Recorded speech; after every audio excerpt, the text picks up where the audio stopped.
good morning, good afternoon, or good evening to who is with us on WebEx and to who is now joining us on Facebook Live. The Geneva Environment Network and the International Union of Conservation of Nature have the pleasure to welcome you today virtually for a special session of the Geneva Dialogues on Nature-Based Solutions. Our event today is also held as a World Environment Day celebration, the official for the Geneva stakeholders. The theme of the day this year is ecosystems restoration, and as we are launching the United Nations Decade on Restoration on this occasion, this event is also officially part of the events of the decade. The event today is structured in two parts, a short welcome and introduction part focusing on the context of World Environment Day and the launch of the Decade on Ecosystem Restoration. Our master of ceremony for that part is Bruno Pozzi, the director of the Europe Office of the United Nations Environment Programme. And the next part, we will discuss the main subject of our session today, nature-based solutions and ecosystem restoration, including the possibility of bringing you questions to our panelists. It's Marco Valderrabano from IUCN, the International Union for Conservation of Nature, who will guide you in the session. Indeed, our nature-based solutions journey is co-convened with IUCN. IUCN is located not very far from Geneva. It's part of the great area of Geneva, and is an essential global actor bringing together the world's most influential organizations and experts to conserve nature and accelerate the transition to a sustainable world. We have again the pleasure to have some leading experts from the network with us today. As you will hear from our guests and from our moderators, the nature-based solutions dialogues aim to facilitate further engagement and discussion among the stakeholders in international Geneva and beyond in the lead up to a critical year for nature and society. Before I give the floor to Marcos as co-convener of the session, let me briefly mention for those who wouldn't yet know the Geneva Environment Network that we are a network of more than 100 institutions and secretariats based in Geneva that make this region one of the global hubs for environmental governance. Administrated by the United Nations Environment Programme and supported by Switzerland, we organize various networking activities, including regular multi-stakeholder roundtables and briefings on major environmental trends. Let me also remind you that the documents presented today, the summary, as well as the video of the dialogue will be made available on the webpage of the event. Before Bruno Pozzi takes the floor for the official launch of the event, let me turn to Marcos, who is the program manager of the Red List of Ecosystem at IUCN, who will be completing this welcome message before we turn to Bruno, and will later moderate the discussion as mentioned. Marcos, over to you. Thank you very much, Diana, and welcome everyone. As a co-host of this global dialogue on nature-based solutions, I want to welcome you all for this very special event where we are going to be talking at the same time about the launching of the UN Decade of Restoration, or the World Environmental Day, about how we connect the dots between restoration, protection of the environment, and nature-based solutions. As Diana, you were just mentioning, we're going to have two main blocks in this webinar. First part, with which Bruno will moderate, will be the opening remarks. And then we will move into a more thematic content, going into the nuts and bolts of how we can make those connections between restoration and nature-based solutions. And for those of you that are courageous enough to stay with us until the end of the webinar, we'll have a surprise video at the end, and a session of questions where you can interact with the panelists and ask some questions and address those directly. So with further ado, I'm going to give the floor to Bruno for the official opening of this webinar, and then I'll take it back to introduce our dear panelists and introduce briefly the topic. So over to you, Bruno. Thanks a lot, Marcos, and thanks, Diana. Really a pleasure to be with you today on as you just set the scene for a number of occasions. Of course, the World Environment Day, and usually we can see each other on a round table, on a panel at La Maison de l'Environnement in Geneva, and we host a celebration together with our host country, with the canton, with all stakeholders. We can't do it this year because of the sanitary situation. But it is such a great opportunity to meet, to be with you, all colleagues on the panel and all those online who follow this webinar, to celebrate the environment. And we need to celebrate it because the environment is so much at the center of political and social action nowadays. It is really part and parcel of the future of humanity. And this is in this framework, of course, that we have also, on top of the World Environment Day, the launch of the UN Decade of Ecosystems Restoration, where we are uniting as United Nations and as a movement of friends of nature to say enough is enough. We must make peace with nature. We must bring solutions that are based on nature to address the three crises that our planet is facing: biodiversity loss, climate change, and pollution. And by doing this, by creating this movement of the UN Decade on Ecosystems Restoration, which starts now and will last until 2030, in the same decade of the acceleration of the SDGs, we need to achieve the SDGs by 2030. Well, we are calling for more action on nature and more action for people through nature. Nature-based solution on the larger scale will make a difference in safeguarding safe security, in procuring clean water, and in indeed, as I was saying, bringing a solution or part of the solution to the three crises that we are facing. So it's really this movement of civil society, governments, private sector, all together to invest in healthy and strong ecosystems that we are creating today. To do this, we've got a very important panel and discussions ahead of us. So I won't be too long. We will start with opening remarks by a number of colleagues and excellencies. And as is the tradition, because we are hosted by Geneva, we are dans la Genève Internationale, and the Geneva Environment Network, as Diana has reminded us, is supported by Switzerland. I've got the pleasure really to welcome our host country, represented by the head of the Federal Office for the Environment, Catherine Schneeberger, to do a few opening remarks. Catherine, over to you. Thank you very much. Excellencies, dear friends, when I took office about 1 year ago, I realized immediately how interconnected environment policy is today. Many of our national action plans are rooted in international strategies. Geneva, Nairobi, Bonn, New York have become important hubs for my daily work as director of the Federal Office for Environment. Unfortunately, the COVID pandemic still limits physical meetings. I would have been keen to meet you in person, of course, to visit the International Environment House and all the institutions that take part in the Geneva Environment Network. But I am glad that we all learned to use video conferencing tools and appreciate that this online workshop on the occasion of the World Environment Day 2021 allows us at least a virtual exchange.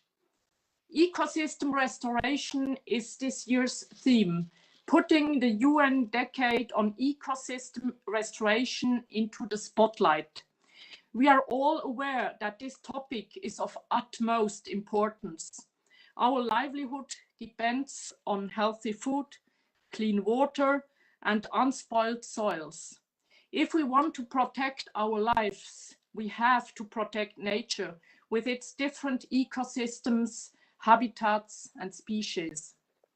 Actual concepts such as the One Health approach should remind us that human health has always been in the center of environmental policy. There is no human health without a healthy environment. Still, if the international community announces a decade for ecosystem restoration. This means that ecosystems are suffering. We have to admit, we didn't care enough about sound ecosystems. Overexploitation, pollution, uncontrolled extension of settlements, traffic infrastructure, and intense agricultural production affects many areas, also in my own country, Switzerland. Luckily, we don't suffer yet of drought and desertification. Luckily, we fully protected our forest already more than 100 years ago. But we have polluted water sites and corrected waterbeds, poor in biodiversity. No wonder that in the office I am heading, we develop projects to restore these degraded sites. Furthermore, we can't deny that international trade and imported products we, people living in Switzerland, consume leave a non-neglectable ecological footprint behind us.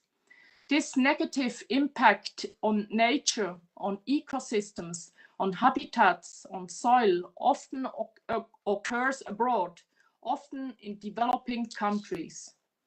Now we have to restore, repair these degraded land and seascapes. Well, I am convinced that the knowledge is here, in particular inside International Geneva, where the world's competence centers for environment, health, trade, development, labor are located. We have to make sure that this knowledge is shared, that we all together amplify the message that sustainable development is possible. In this regard, Switzerland is glad to host so many centers of excellence here in Geneva. Alongside with Nairobi, Geneva is the global center of international environmental policy. In my work, I can feel the spirit of international environmental Geneva. I am deeply impressed by this place, this network that brings together so much expertise, commitment, and engagement. Finally, let me express my gratitude to UNEP for its marvelous work all over the world, and in particular here in Geneva. Nevertheless, the only reason why this place is so vibrant and stimulating is you. Each of you individually and all of you together make International Geneva the environment house and this place to what it is. So I thank you so much for your work. Thanks a lot. Thank you very much for these words and for underlining already the sense of movement and the sense of network, which is so much important in what we do in the environment, but also in the spirit of the decade. And to talk about the decade, I've got now the pleasure as well to call my colleague Dominique Burgeon, who is the Geneva director of FAO. FAO, together with UNEP, is co-leading the UN Decade on Ecosystems Restoration, and it is really a pleasure to see this cooperation in the spirit of the one UN that is embedded in the UN reform, to see our two agencies working together, working hand in hand. Dominique, over to you. Thank you very much, Bruno. Excellencies, colleagues, dear participants, good afternoon. We are, of course, very pleased to participate in this Geneva Nature-Based Solution Dialogue, coming right after the launch on Saturday of the UN Decade on Ecosystem Restoration.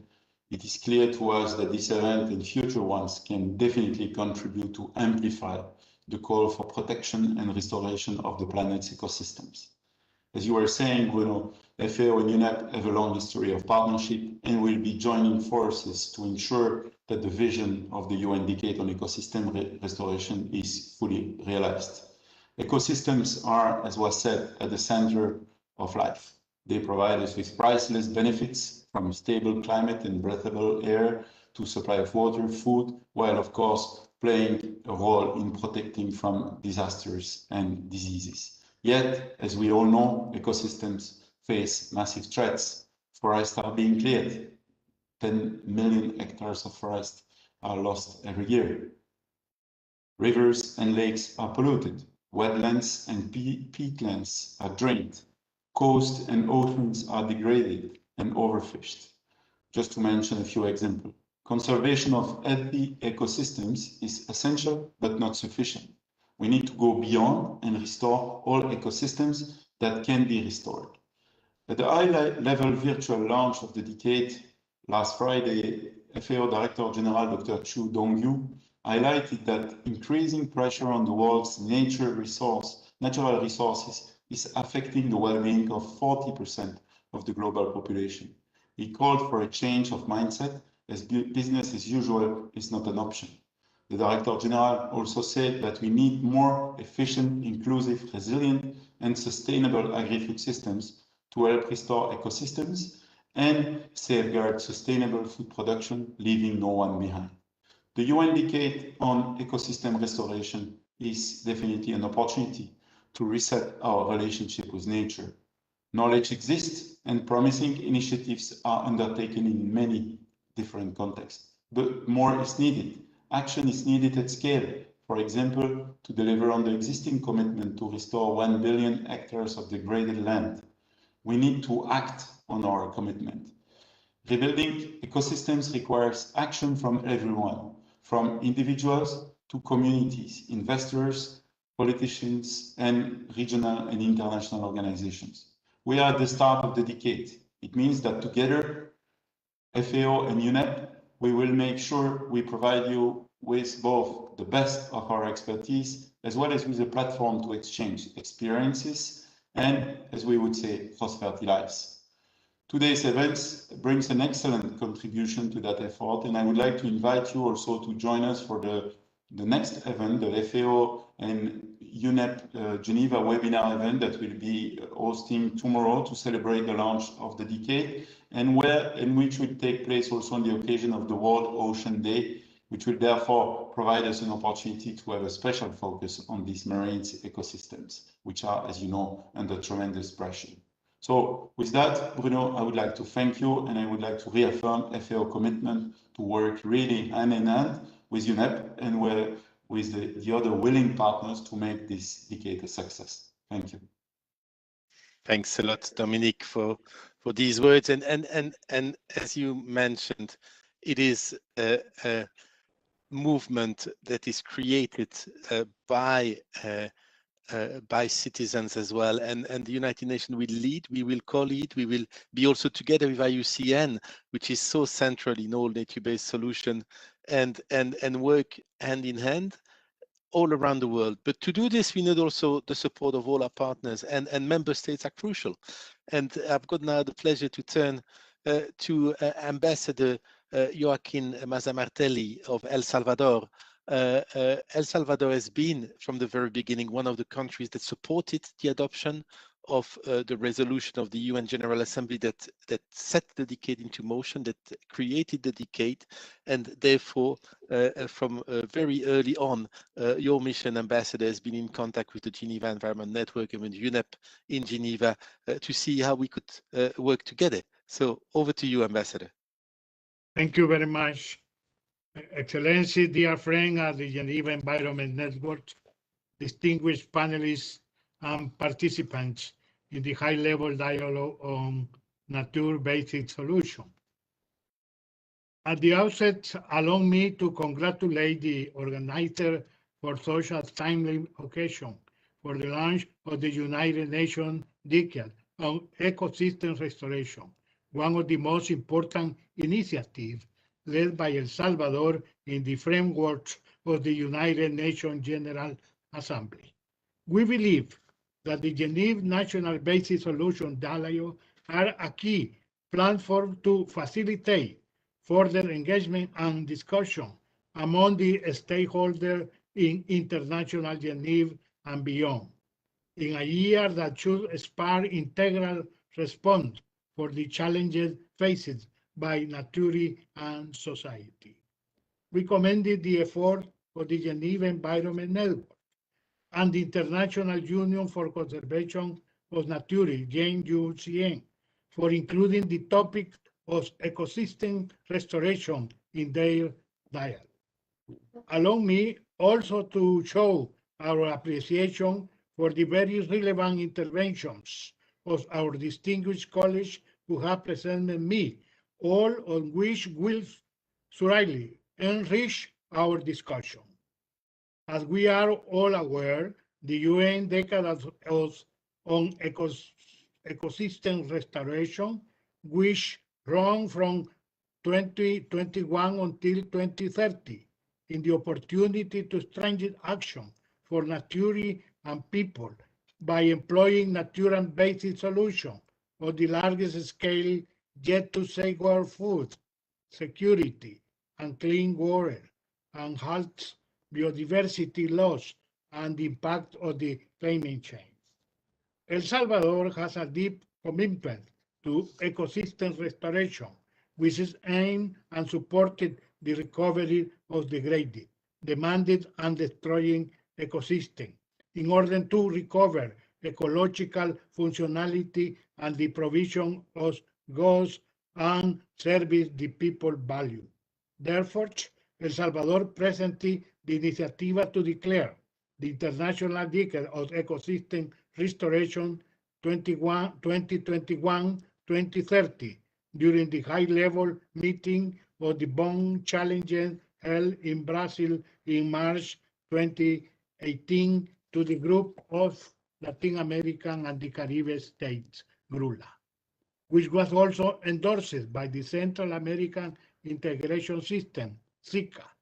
Later, during its 73rd session of the General Assembly, adopted the resolution 73 slides 2A4 on the matter. As the United Nations Decade on Ecosystem Restoration in launching, in the occasion of the World Environment Day activity, we are certain that all the relevant stakeholders in Geneva and beyond will be able to amplify the call for the protection and revival of ecosystems all around the world, and will also provide important inputs as UN member states prepare their national strategy to implement their natural-based solution on restoring ecosystems. In closing, we expect that the session will be contribute to this momentum by highlighting on the importance of ecosystem restoration and its crucial impact on sustainable development. We will be sure to participate in a very productive discussion. Thank you very much indeed. Thank you so much, Ambassador. And you made the link between sustainable development and ecosystem. And indeed, the two go hand in hand. You cannot have sustainable development if you don't have sustainable ecosystems. Now, World Environment Day this year was held in Pakistan, and it was an incredible celebration of unity for nature and for the environment that you hosted, Ambassador, in your country. So I've got the pleasure now to turn to His Excellency Ambassador Khalil Hashmi of Pakistan for the closing remarks of this official part of the agenda. Ambassador. Thank you so much for inviting me to this important webinar, dear colleagues and friends of the environment. Let me also applaud the Geneva Environment Network, the IUCN, UNEP, the Swiss Federal Office, FAO, and everyone else in putting together this important event. The World Environment Day is significant for at least two primary reasons. One is to raise our ambition and redouble our efforts in preventing, halting, and reversing environmental and ecosystem degradation. It's already been mentioned that this day was also an occasion to formally launch the UN Decade on Ecosystem Restoration from this year until 2030. I just want to make a few points. I am conscious of the time constraints. First is the drivers of ecosystem degradation, the devastating impacts arising from it, and the myriad of benefits from its restoration are well known by now. The scientific evidence on the causes, effects, gains, and solutions is also abundant. Events like this, the webinar, are extremely useful in amplifying awareness not only about the urgency, but also the range of solutions that are available to conserve and restore ecosystems, and thereby also contributing to the achievement of SDGs. My second point is that even as progress is being made, there is much more, and as this has been mentioned before, much more to be done across regions, governments, international organizations, businesses, civil society, media, local community level, to save our planet and to recreate ecosystems in which each one of us benefits from better air, better food, better water, and better biodiversity. As Mr. Bozi, you mentioned Pakistan. 2 days ago, Pakistan was the proud global host of this year's Environmental Day, and our Prime Minister was joined by a number of other global leaders to mark this important milestone. My third point is that I'm very pleased to inform that Pakistan is leading by example in taking ambitious actions despite our limited economic resources. We have set policies and initiatives in motion, and I can share a few of them with you. 3 years ago, we launched the Ecosystem Restoration Initiative, under which an independent fund has been created, and we ourselves have contributed $50 million to this fund. We have so far planted 1 billion trees and set ourselves a target of planting an additional 9 billion in the next 3 to 4 years. We have put in place a Recharge Pakistan project to restore 19 wetlands and regenerate aquifers by harvesting floodwater. We've also set a target of converting 60% of our energy needs to renewables by 2030, and to replace 30% of road vehicles to electric vehicles by the end of this decade. And we have also introduced a ranking of cities under the Clean Green Pakistan Index based on green footprint and cleanliness. We are adding 15 new national parks to the existing 30. Under the Protected Area Initiative, we have planned to develop 15 model protected areas throughout the country to conserve over 7,300 square kilometers of land and mangroves areas. Dear colleagues, finally, even as we are proud of our own achievements and initiatives, we are mindful of the additional work that is needed. However, it was mentioned the interconnected and interdependence of our world is such that the nature of challenges is such that no single country can achieve the ambitious targets. As I said earlier, we have done more in these areas relative to our economic resources. Therefore, enhanced international cooperation and partnerships would be essential to meet the climate and environmental goals.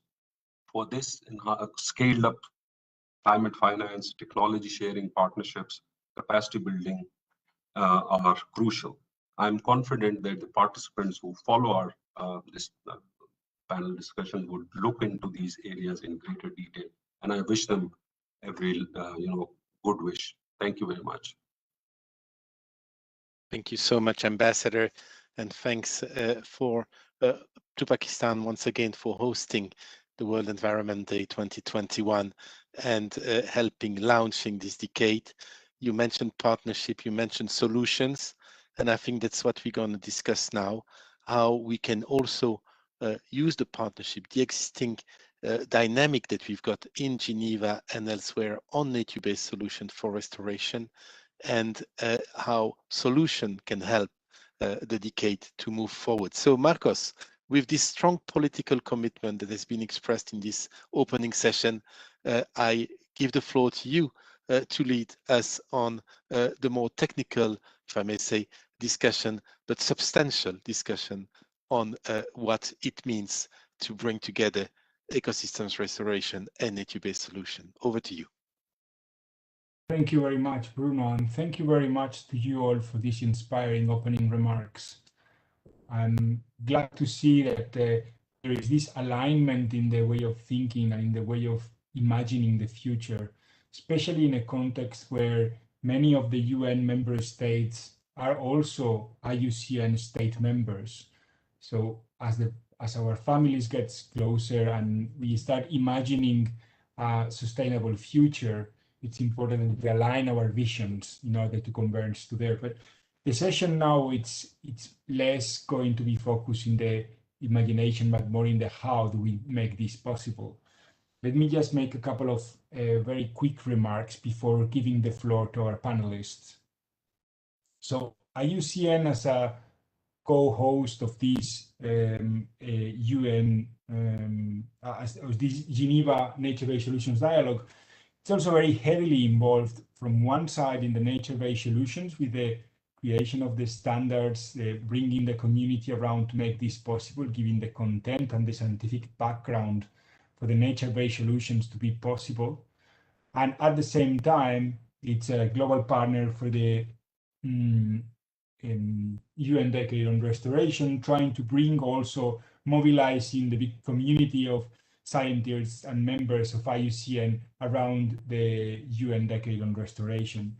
And as we start unfolding the questions that arise on how to make this possible, probably the first thing that arose is that restoration and ecosystem restoration has enormously evolved since it started in the 80s, when restoration was more about site rehabilitation, and when we were talking about restoration at that time, it was more about restoring a specific degraded site. While today, the level of ambition we are all trying to achieve with this UN Decade and the alignment with the Sustainable Development Goals, it's radically different, qualitatively different, and we are aiming for a global change that goes across sectors and addressing entire ecosystems. So it's not just about degraded sites, but about the scale of degradation we are impacting at ecosystem level, and how we can make a similar scale response at a planetary level and at an ecosystem level. And some of the tools that the IUCN has been developed in the last years, like the IUCN Red List of Ecosystems that assess what is the risk of ecosystem collapse, can inform some of those decisions. And how do we go to scale? How do we make this happen at the bigger level? And that's some of the questions that we are going to be asking today. What are the questions that we need to remember when we are aiming for such a big scale process? And that's what some of the panelists are going to be answering. How do we connect the dots between what we already know and what we aim to do, what we are dreaming to do right now? So if we are to be courageous to imagine, we need to be also courageous now to implement and to think, how do we make this possible? And the first step is, of course, imagining a sustainable future. Now we need to move into how do we make that possible. So with further to say, I'm gonna give the floor now to Radhika Murthy, who is the Global Director for the Global Ecosystem Management Program in IUCN, who's gonna talk us about the alignment between the nature-based solution and the restoration process. With further to say, I give the floor over to you, Radhika. Thank you, Marcos. And thanks a lot for that really useful introduction. And thank you very much to the former panel, especially the ambassadors from El Salvador and Pakistan. IUCN has had the pleasure of working very closely with both the Restoration Initiative of Pakistan, as well as working with El Salvador in helping table that resolution on the decade at the General Assembly. And it really is a pleasure for us to be part of this and be able to share further. So as Marcos was saying, you know, we talk a lot about going to scale, making sure that the whole world is buzzing about restoration. But if we keep restoration within the conservation community, we really stand the risk of missing out on purposefully designed restoration that can benefit both people and nature. And I don't think we can afford to choose between one or the other. You know, population growth, finite and limited space on this planet, finite and limited resources on this planet. So how do we solve one problem and not create another problem out of that? How do we use restoration as a pathway? Well, a lot of things have actually aligned in the past, and we're not far from it. First and foremost, this definition on nature-based solutions itself that was adopted in 2016. If you look at it carefully, it very clearly states 3 ways you can do NBS: protect, sustainably manage, and restore both natural and modified ecosystems, whereby you're doing it in ways and able to get societal benefits as well as biodiversity benefits. So it's striving for this 2-way solution, and it won't always be binary, but you look at trade-offs, etc., which I'll come to. So the map is already there, the blueprint is already there. Restoration is one of the key pillars of the success of nature-based solutions. And the array of societal challenges we're talking about, all of these have the potential to benefit from restoration. And just to recap, in the last year, you know, again, stars are aligning. We were able to, after 2 years of a lot of work, we were able to launch the standard, the blueprint that can help all of us stay accountable to one framework when we do nature-based solutions. And this is really important from the NBS side, because we can go around sticking seedlings in the ground without thinking about the consequences of monocultures, of you know, dieback, of restoration not done properly. But how you can't necessarily claim that somewhere somehow it's benefiting people. How are we purposeful in designing restoration so it's not just about bringing back vegetation cover or reducing soil degradation, but it's also providing tangible, direct, indirect, immediate and future benefits to people? So how do we do this? Well, one of the things is to drive this through through leadership. I mean, this decade of science task force, you know, we've got an impressive group of people volunteering their time to help drive this. And it's called the Science Task Force, but you'll see GAM is part of it. And it's really, really important to collate different sources of knowledge as we move this forward. How do we join the dots through this leadership, and including through the leadership of FAO, UNEP, IUCN, and others who are driving it? Making sure that there's consistency, and Marcos, who's part of my team, can talk a lot better about this, but the opportunity with this new classification system, for years we haven't had a definition of ecosystems itself. So how do you create consistency and connections and join the dots? Now we have a classification system that was just launched in March this year, which can become that blueprint again, or that base map for all ecosystems to show around the world how are mangroves doing, how are seagrasses doing as we try to help them recover. And working with very quantitative measures, are we going more into the green with our actions because there's something wrong there, or are we reducing the risk of collapse of ecosystems? Ecosystems collapse just like species become extinct. So which way are we going, and how do we actually systematically measure that? And also, what can we build on? Things like the Bond Challenge Barometer. It's worked for forest. How do we replicate that for other ecosystems? What are the things we can tap into and actually work with already? How do we bring people together? You know, different experts, different groups, different networks that are actually already working on things. We don't have to create everything from scratch. How do we tap into people? We have 17,000 volunteer experts from different ecosystem types. Also outside of IUCN, things like Global Mangrove Alliance already exist. Similarly, how do we leverage existing initiatives and new initiatives? How do we connect with each other? These are things all ongoing, part of the process, working with the Bond Challenge, building on that, you know, looking at rangelands, looking at the community of practice around mangroves. And then any new tool we create, I'm sure you'll agree with me that it needs to be aligned with existing and past tools. More and more tools and guidelines, yes, but how do we align principles of ecosystem restoration in this case to really leverage the benefits of restoration to nature-based solutions and the value of nature-based solutions in informing restoration? So this is some ongoing work, and you can see how we've mapped out the 9 principles which are in the making and will be launched in September at our Congress, and how they can they have the potential to align to nature-based solutions. So again, the scene is set. The decade of UN Decade of Ecosystem Restoration can be one of the most influential tools in realizing our NBS ambitions, and it's not just one way. NBS has so much to benefit from restoration, and restoration can get so much direction from nature-based solutions in making sure there's a win-win for people and nature. So just to set the scene with that and inspire us a little bit. Thank you very much, and Marcos, back to you. Thank you very much, Radhika.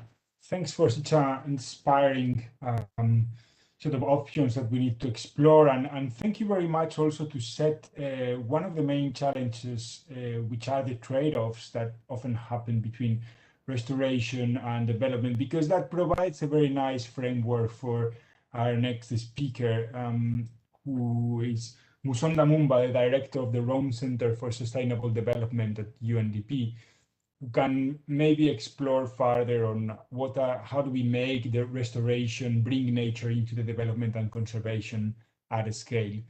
Musonda Mumba, over to you. Thank you very much, Marcos. Ladies and gentlemen, excellencies, thank you so much for having me. I just could not imagine, because when I used to work at UN Environment and when the UN Decade was launched on the 1st of March 2019, in no way any of us imagined that we would be launching this particular decade in the middle of a pandemic. But I suppose it's also the poignancy of life in the sense that it has really, this particular pandemic, COVID-19, has also demonstrated and shown us our fractured relationship with nature. In 2019, I was fortunate, in 2011 actually, I was fortunate enough to have led a program together with UNDP, UNEP and IUCN focused on mountains, on ecosystem-based adaptation. What I learned from that experience in the mountains of Peru, in the Andes, in Uganda, in Mount Elgon, and also in Nepal, in the Himalayas, was the intersectionality of a lot of the issues, but also how we need to look at nature-based solutions from a very systems thinking kind of lens. And what was very interesting in all these three countries was very much the role of women, youth, and also indigenous peoples in terms of managing these ecosystems. And I think this is what we need to also remember as we chart the way forward in going ahead, because now we've come full circle. UN Food Systems Summit now is already talking about agroecology, something that indigenous peoples and traditional peoples have done, and to make sure that their ecosystems are intact. So how are we coming back again to those issues that we did not listen to in the past? I also want to mention that I think what's exciting right now is to also see at the Rome Center, my team and I are supporting the G20 presidency of Italy together with COP26's co-presidency to the climate COP. We've begun to see how nature-based solutions are now front and center and at the table of G20 discussions. And really, this is a shift, a massive shift. And we saw from the previous presidency, the Saudi presidency, and now the Italian presidency, really discussions on why nature-based solutions is important. But also it's the one thing that really connects all the three Rio conventions: biodiversity, land, and climate. And so in going forward, I think it's important, as Radhika mentioned, really the centrality of people and planet. And this is something that is also as the theme of the G20 going forward. The Italians are calling people, planet, and prosperity. How do we prosper in a sustainable manner? And I liked your slide, Radhika, on really the protect, sustainable, manage, and restore, because when I remember when the resolution came out, and I'm hoping colleagues have seen it, when the resolution for the decade came out, the word before restore is conserve. How do we conserve what we have? Because even in restoring some of these degraded spaces, there is no guarantee in a 1.5 degree world that some of these species will come up. I was fortunate enough to have lived in Switzerland many years ago. In some parts of the Alps, vegetation has stopped growing with the increase of temperature. And we've already begun to see the shifts and the changes. So how do we really rethink how we do that restoration in a more holistic and systemic way? So I'd be happy to discuss and also explore other opportunities as we go forward. Thank you very much, Marcos. Over to you. Thank you very much, Musonda. Thank you very much for setting up the scene and for making my life easier also by introducing the challenge and the importance of the indigenous peoples and women, because that leads very nicely to our next speaker, Pasang Dolma Sherpa, who is the Executive Director for the Center of Indigenous People Research and Development, the CIPRED, and also the former co-chair of the Local Communities and Indigenous Peoples Platform, the CIPP. Before leaving the floor to Pasang Sherpa, I just want to remind everyone that you can post your questions in the questions and answer button. We will not answer them directly. We'll answer all the questions at the end, but feel free to post them as they arise. And without further to say, I will give the floor now to Pasang Sherpa. Over to you, Pasang. Thank you, Marcos. It's my great pleasure to be in the panel, distinguished delegates and all the participants here. Thank you very much for this opportunity to join this important event. Very great pleasure to meet all my panelists. And also very thankful for the remarks for the opening remarks as well as the response from my earlier speakers. On the importance of connecting the people and the planet together. So allow me to give from the indigenous people perspectives on the nature-based solution. That as we all are aware that a different study at the global as well as at the national level already come up with the fact that how the interconnectedness of the indigenous people with the nature and that contributed for the climate change resilience, biodiversity and ecosystem. So bearing in the mind that the fact that even the IPCC of the 2019 talks about indigenous peoples' traditional livelihoods, especially our agricultural practices, dealing with the fighting with the climate change resilience for these impacts of the climate change. And as well as we all are aware that 6% of the indigenous people around the world with the 10% of the land tenure security contributed enhancement of the 80% of the biodiversity. So this already different study, even the ICBASE and IUCN in ILO and IPMG, World Bank, IPCC, the different research already comes up with the fact that how important role that indigenous people could play to deal with the nature-based solution or impacts of climate change or resilience of the whole degraded biodiversity or the crisis we have been facing at the moment. In our study and also in our local experience on the ground, that already comes to the fact that indigenous peoples is a part of nature. So nature is the indigenous people, and indigenous people is a nature, is a life. So the interconnectedness of the value system, the cultural, the traditional, the interdependency, the symbiotic relation that cannot be separated indigenous people from the nature. But the most challenging part we have been facing in the name of the conservation or name of the national park or name of the different the conservations arena, that that interconnectedness of the indigenous people and the nature could not be understood. Consequently, in the name of the conservation national park, consequently continuously indigenous people have been separated. Consequently, now the indigenous people are like a fish without water. The different stories from the ground. That yesterday I was in one of the panel with the Indigenous People Federation in the Nepal on the occasion of the Environmental Day.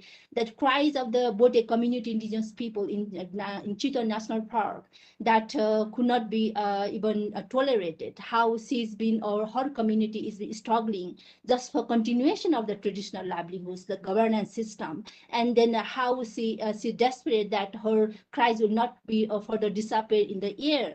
So that also shows that the continuation of becoming indigenous people homeless and presented as illegal settlers in their own ancestral domain, despite the fact that contributed for nature-based solution or the restoration of the climate change.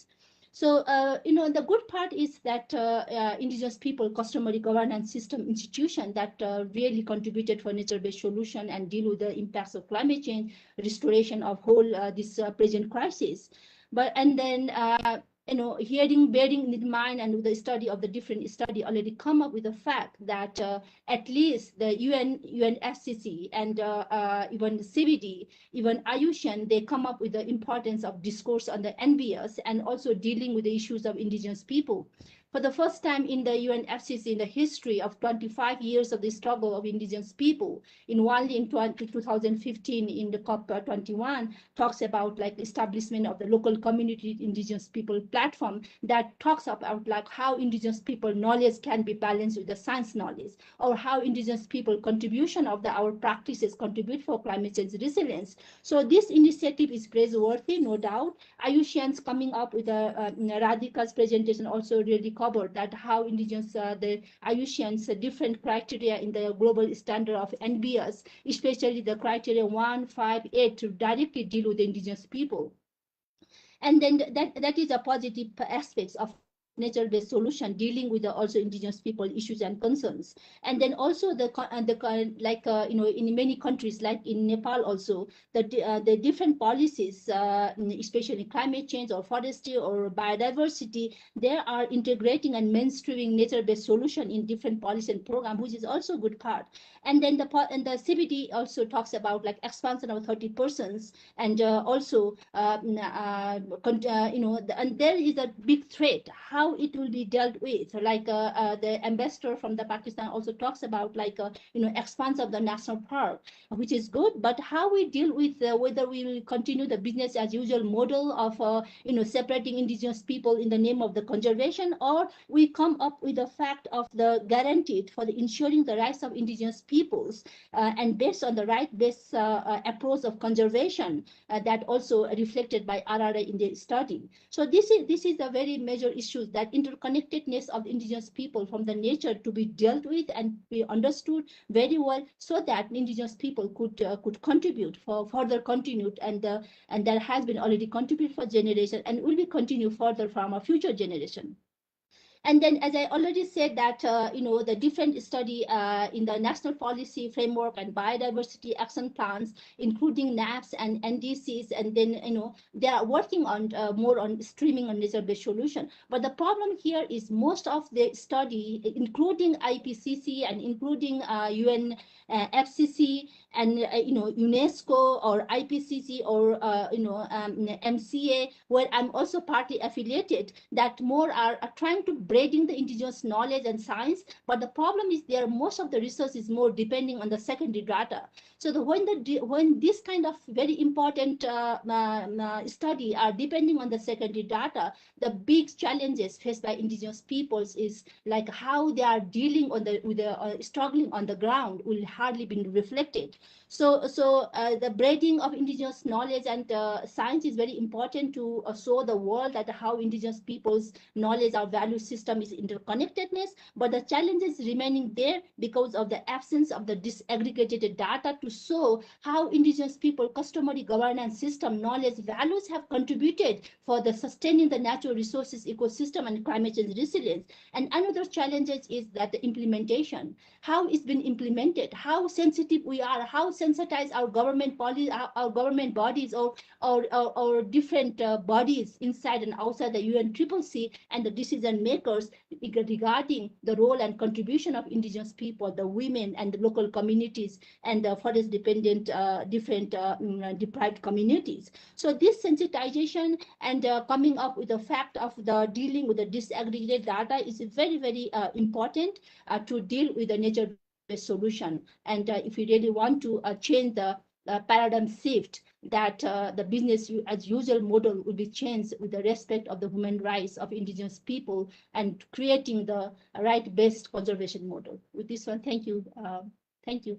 I will come up with any, if there is any response for the question. Yeah. Thank you very much, Pashang. Very inspiring speech, changing our paradigm of ensuring that the indigenous people are part of the equations to ensuring that indigenous peoples are part of the solution. And how can we use that indigenous knowledge and perception to be part of the solution, not only of the equation? That's very inspiring.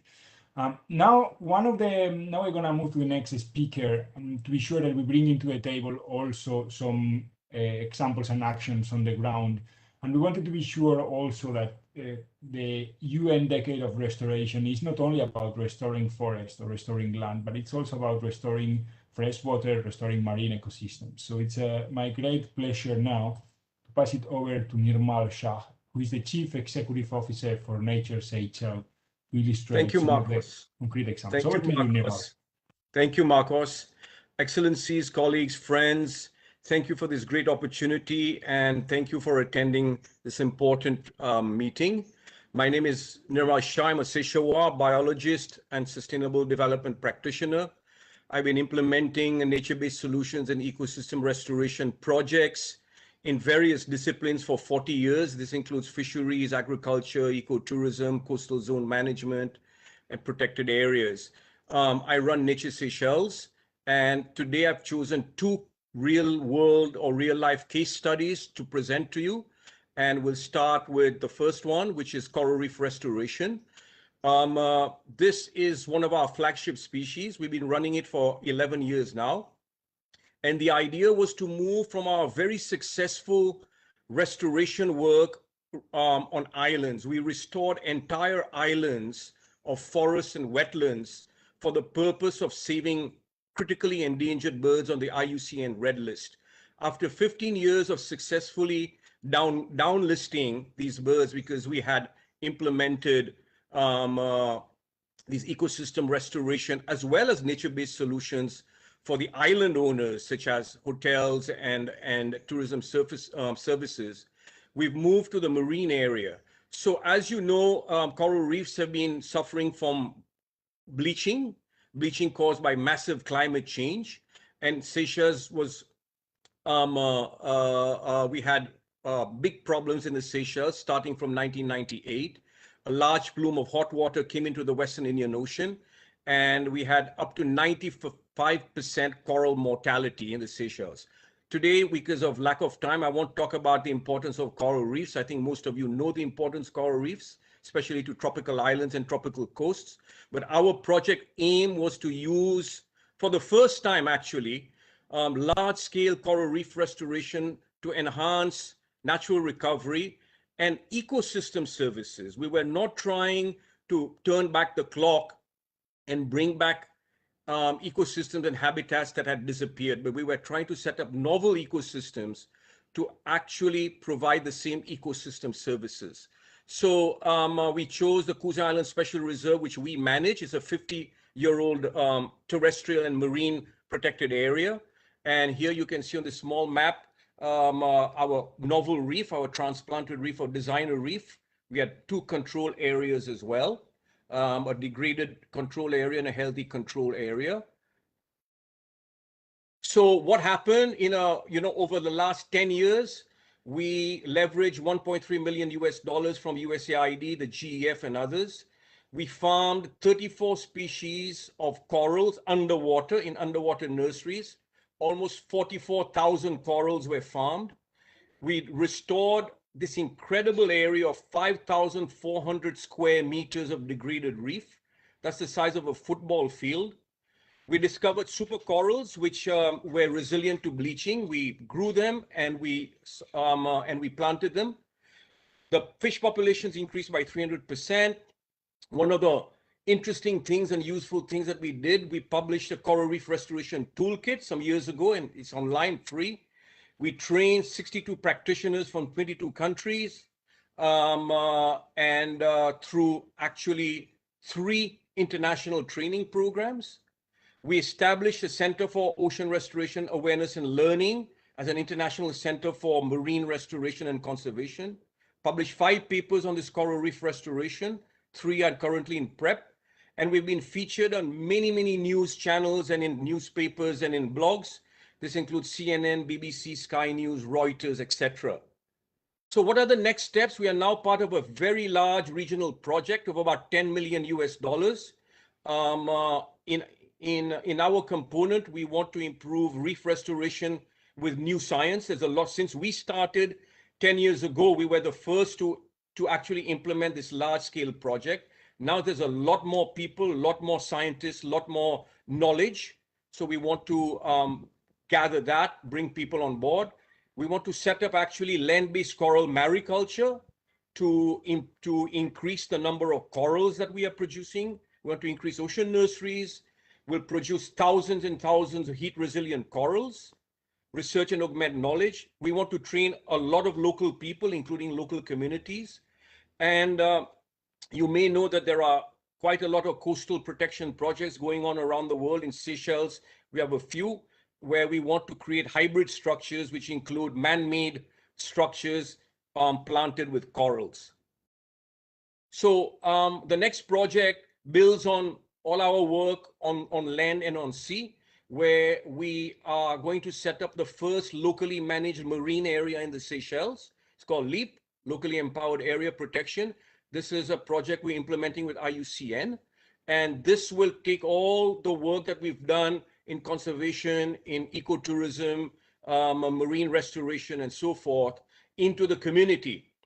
We've chosen 2 marine protected areas on Mahe Island in the Seychelles, where we want to help the community conserve, restore. We want to make them more aware. We want to create livelihood actions and actually influence policy change within government so that it allows local people to manage the areas that are important for them. Thank you very much. Thank you very much, Nirmal. Thank you very much for showing us how local success stories can grow and get to scale, and how making the connections with others is so promising. I'm gonna now give the floor to our last speaker, which is also our host, and that's why it's the last one. And so because we are based in Geneva, I'm gonna give now the floor to Gilles Mulhausen, the Director General of the Water Office of the Geneva Canton. Thank you very much for hosting us, and over to you, Gilles. Thank you very much, Marcos. And ladies and gentlemen, good afternoon. Welcome virtually in Geneva, a so beautiful water country. So in the few minutes that are given today to speak about almost 25 years of experience on rivers restoration in the region of Geneva, I will concentrate my talk on only 4 levels of learned lessons. The first one is that the inscription of ecosystem restoration on the highest legal reference and a strong political will to bring resources. It's not possible if you don't have those 2 key factors, not only to bring money, but also to have human skills disponible. In Geneva, the opportunity has been created in 1997, at least 10 years before it was done at the federal or national level.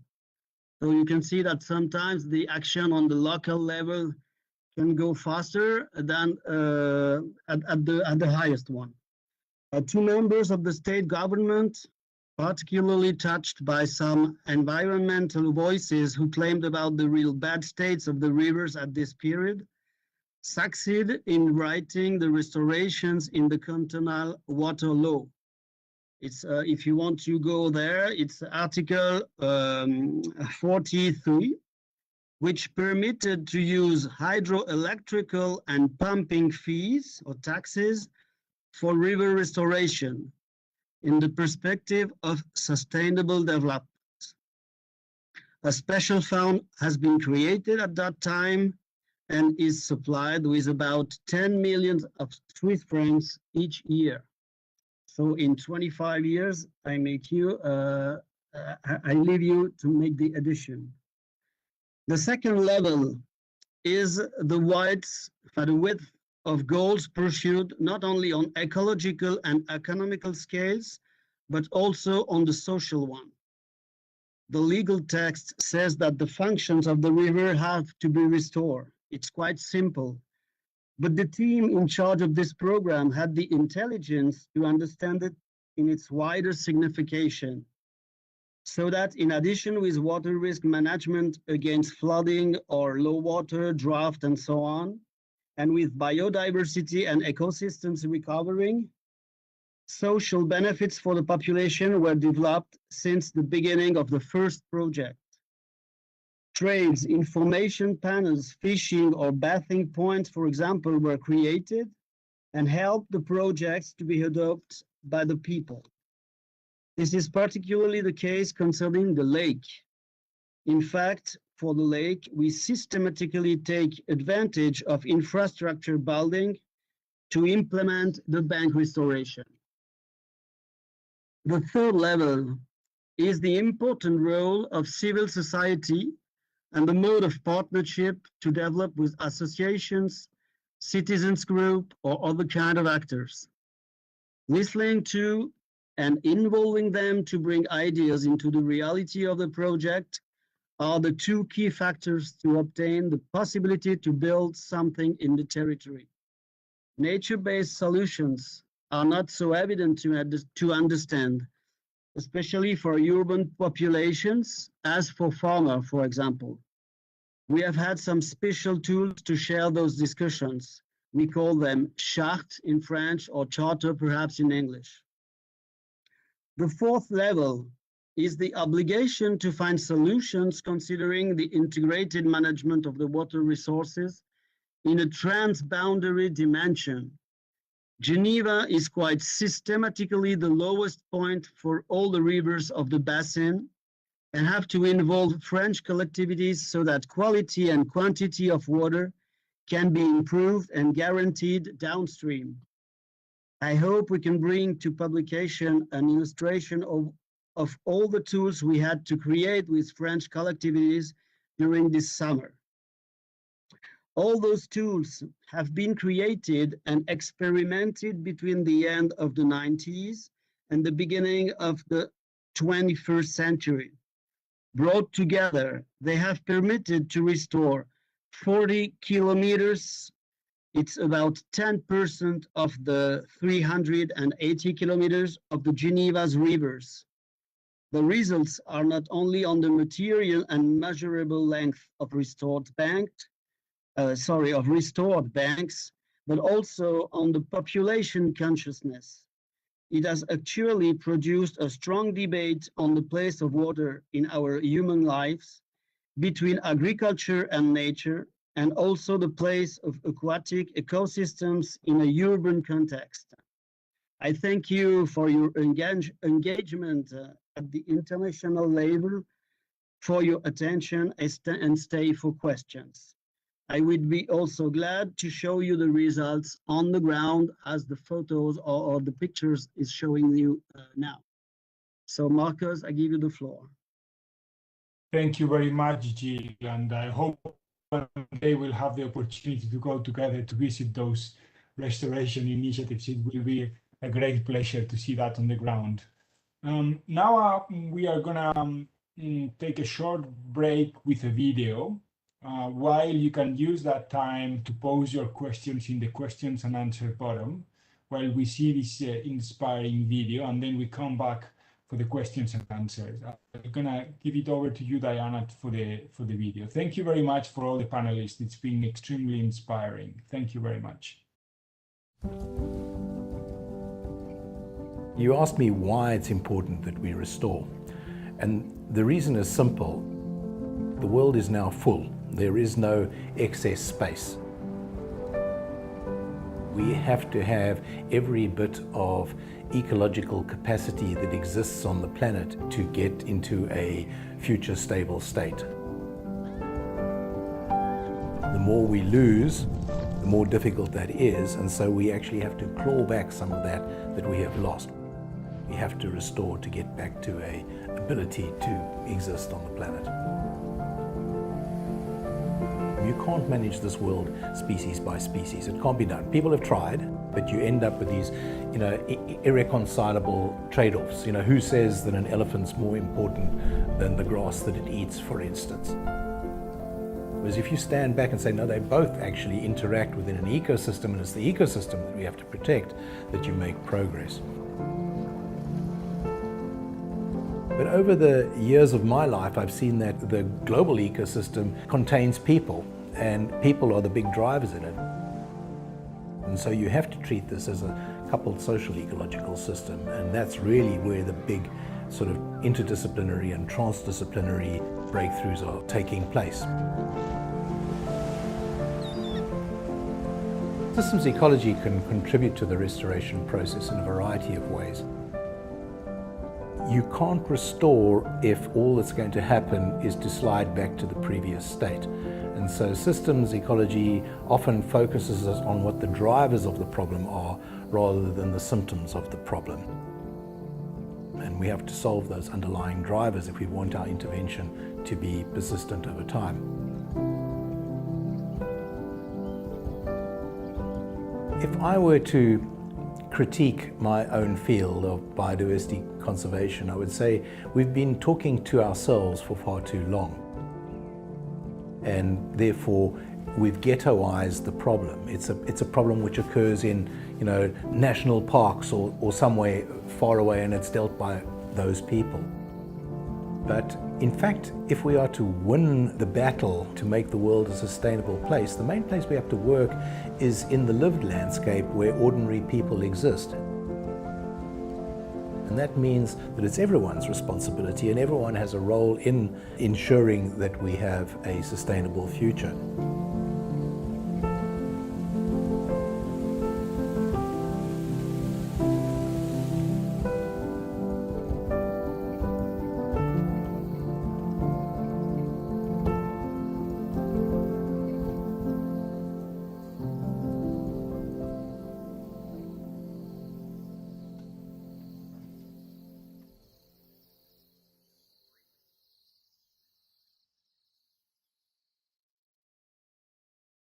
This video was a tribute. You might have recognized Bob Scholz, who is unfortunately no more with us.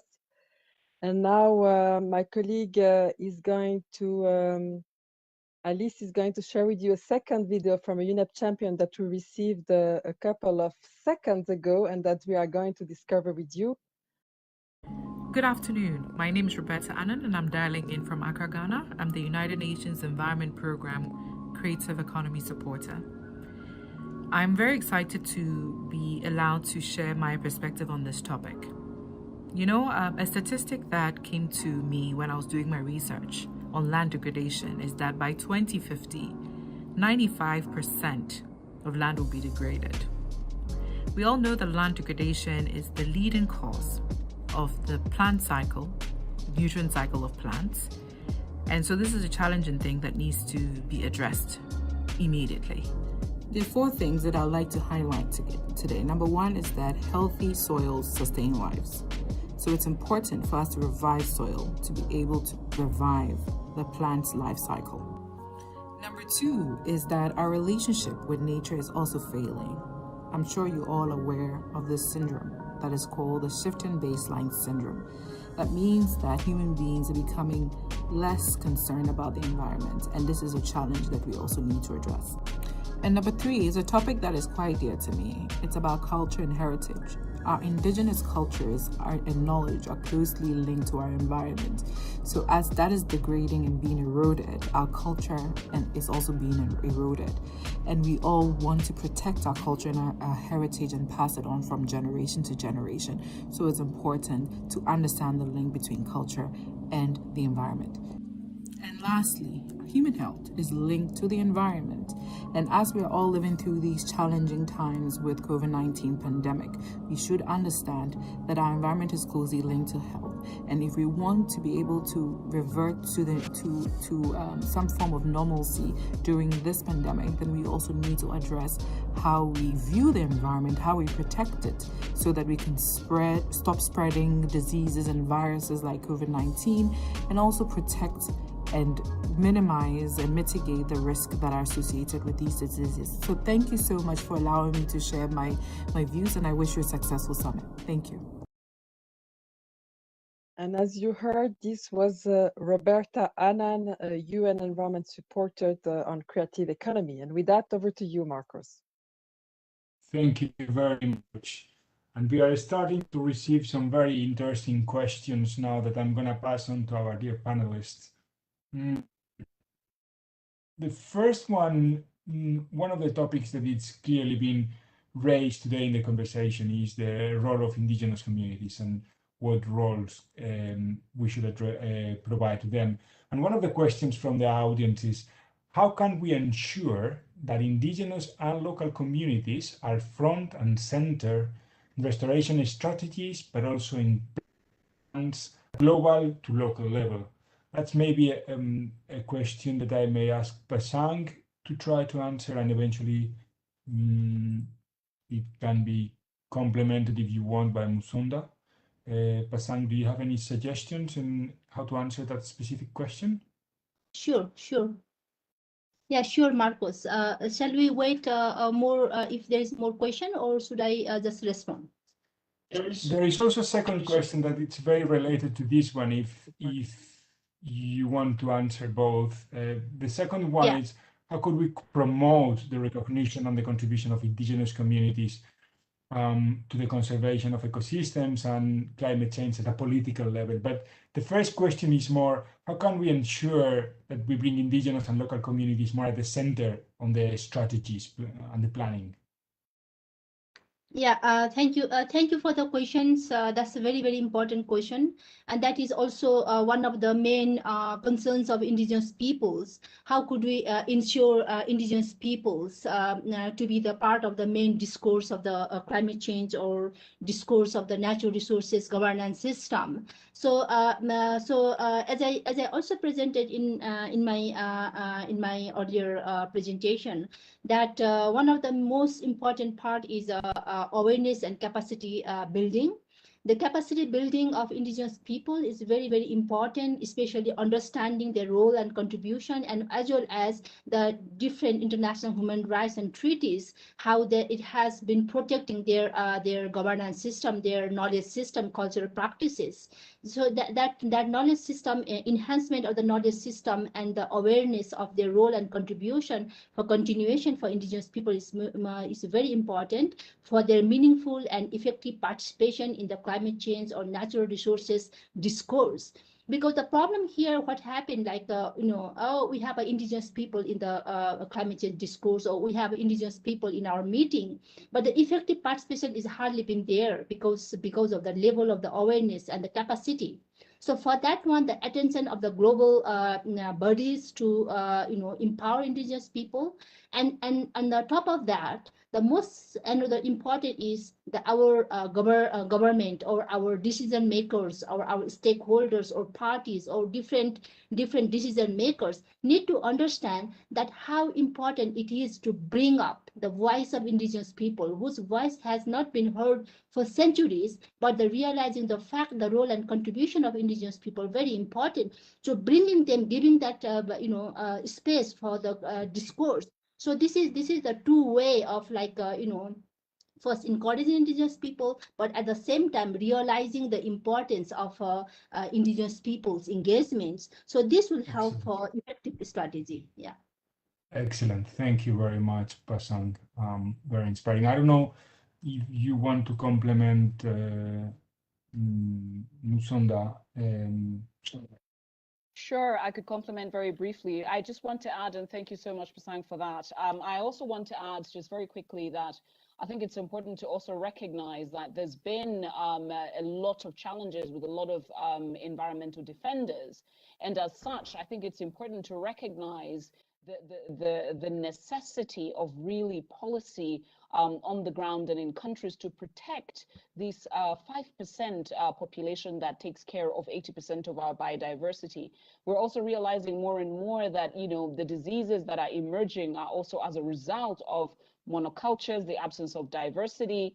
And so we have to recognize really the importance of this community. So in engaging them is making sure that there is a safe space, even at the political space, and making sure that we understand the importance of this going forward. Thank you.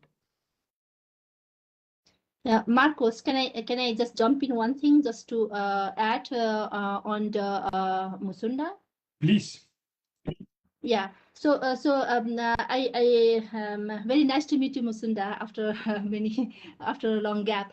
Yeah, I think another part is also very important is important is investing for a lot of it's my own reflection, working with indigenous people almost for 2 decades at the moment, that how much money or how much resources or how much time or how much strength or how much our advocacy lobby or how much priority has given for supporting indigenous people. This is the big question that goes to each of our mind, each of our on our responsibility. And then now we talk about indigenous peoples, coming up with the fact that, but the very important is, it is very important, the prime focus to, support indigenous people, invest on indigenous people's knowledge system to promote, recognize, and also, bring them their voice on the discourse of climate change, discourse of natural resource governance, discourse of the biodiversity mechanism strategy, and in the absence of that, I mean, the business as usual will be continued, because in the voice of indigenous people, even for the full and effective participation, the business as usual model is sure to be continued in the name of the biodiversity or conservation. So I would like to highlight that part. Absolutely, thank you very much, Pasang. I wonder if this relates very much to the next question, which is how could we promote this contribution from indigenous people communities and the role they have in conservation of ecosystems or restoration? How can we promote this role at a more political level? I don't know if you have any suggestions in this line, Radhika. Sure, I'm happy to answer that. I think the simple answer to that is, let's move beyond representation, as Pasang was saying, because if you look at the construct of nature-based solutions, it is basically going back to many of the sustainable ways of living that indigenous people were the first ones to do. They were the first NBS managers. So essentially, if you're to work off, the standard as well as the guidance so far, it would be impossible to get a nature-based solution right on the ground within a scape or landscape or seascape where indigenous people are involved without tapping into their knowledge, without tapping into their systems, without tapping into what they've been doing for generations to survive. So I think how do we improve their representation in terms of being the drivers of the solution is not an issue. Certainly listening to Pasang, it is more about how do we increase their representation or get their voices heard more strongly in their global policy arena. And I think that's what all of us agencies, the UN colleagues, as well as IUCN and others, need to work very closely with indigenous peoples groups to do. And in 2016, this was recognized within IUCN's governance framework. We have state members, we have NGO members, but 2016 was the first time, unfortunately it took us that long, to launch the indigenous peoples groups that can become members of this conservation union. That's the start, but we have a long way to go. I can't recall how many groups we have now in our membership to really bring that at the forefront of decision making and not just represent them in terms of a tick box exercise. So I would say on the ground, this is our opportunity to really co-develop robust solutions. Impossible to do it without looking at what's been done on that landscape or seascape and how things were done in a more sustainable way. But certainly many of us need to pull our efforts and political clout together to open up those global spaces. But the more we can collaborate on the ground, the easier the rest will come and follow. Excellent. Thank you very much, Radhika. I'm going to ask one last question, and then we are going to just close the event with a round of very quick take-home messages. But there is one more question I wanted to share, and it's how can we ensure that socio-economic development and restoration for the marine area while preserving ecosystem services? I think this is very relevant both for marine and freshwater ecosystems. So I wonder if Gilles and Nirmal can both have a quick go to this question, and then we'll make a round of take-home messages and stop there. Can you just repeat the question, please, because I don't read it? It's about the challenge between how do we ensure the conservation of coastal and marine areas and at the same time ensuring socioeconomic development. So the trade-off between socioeconomic development and preservation of the ecosystem services. How can we manage this dilemma? Is development against socioeconomic development, or? So perhaps my answer will be short. In Switzerland, I think it's quite a challenge to address the good, how do you say, taxes. So you have to take taxes on hydroelectric or on drinkable water, and to address them for the biodiversity and social goals. And with this, you can manage with all the three goals of sustainable development. So I think in Switzerland, it's I think the main challenge to do now. It's to equilibrate the financial provenance of the contributions. Okay, so for us in the Seychelles and in the Western Indian Ocean, the first thing to understand is the value of the ecosystem. Once we understand the values of the ecosystem, because there are various values, including direct and indirect values. So here, for example, in the Seychelles, people do understand what it means to conserve the environment, because conservation of the environment leads directly to economic development, mostly tourism. So for us to have our upper end tourism, the haut gamme tourism, as we call it, we have to conserve the environment. So I think that's a sine qua non. People understand that. People also understand that to have the kind of lifestyles we have, the kind of peace and quiet we have in these islands, we need to preserve, not only conserve the environment, but actually restore parts of the environment which were destroyed during colonial times, which include forests, mangroves, and coral reefs. Thank you. Thank you very much. Thanks to all of you for these fantastic messages. We are 2 minutes to the time, so I'm going to ask for a round of very short take-home messages that you would like to stress to the audience. Maybe we can just follow the same order as during the presentations. Radhika, would you like to go first? Very short, quick take-home messages for our audience. Sure. I just want to remind us of the purpose of these Geneva dialogues.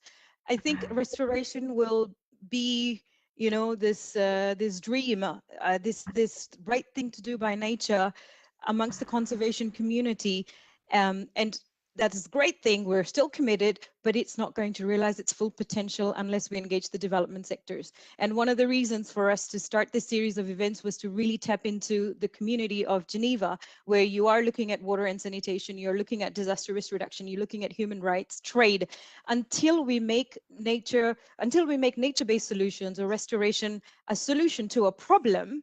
We will always be functioning on the margins of that big problem. So this is really an extension of an invite for a partnership for us to go beyond our own tight-knit community, and partnerships for you to be open to working with us, those of us working in the conservation sector. Thank you. Thank you very much, Radhika. Over to you, Musonda, a very short take-home message. I'll be very brief. As the book by Roman Krznaric asks, are you a good ancestor? I think future generations will judge us by what it is that we've left them behind. We have a duty now to leave something more meaningful and ecosystems that are intact, sustainable, and really life-giving. Thank you. Thank you very much, Musonda. Pasang, over to you for a quick take-home message.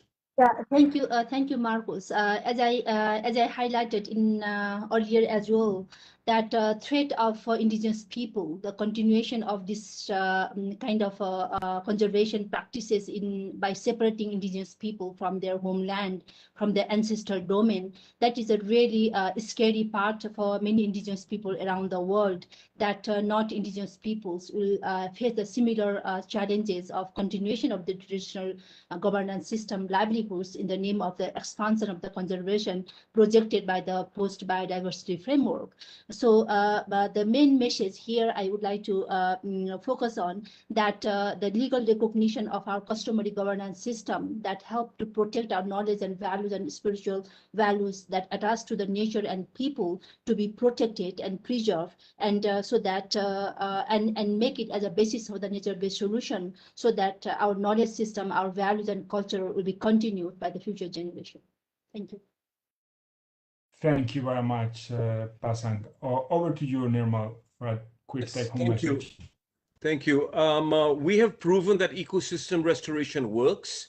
It works across terrestrial and marine and wetland domains, and it provides nature-based solutions to development partners such as tourism and the blue economy. Thank you. Thank you. Thank you very much. And the last take-home message, over to you, Gilles. Thank you very much, Marcos. I think we have to empower the share of best practices in NBS. We have to do it more and more and more, and invest on young people. Thank you very much. Thank you very much, all of you. That's been very inspiring, and I go home quite energized with all these amazing ideas. We are already 2 minutes over our time. So I just want to remind you all that the next Nature-Based Solutions Dialogue will be the 28th of June, and it will be about the post-2020 Global Biodiversity Framework and Nature-Based Solutions. With this, I want to thank you all. Thank you all for your participation, and thank you for sharing those ideas, our dear panelists. And I wish you a very nice day and very nice week.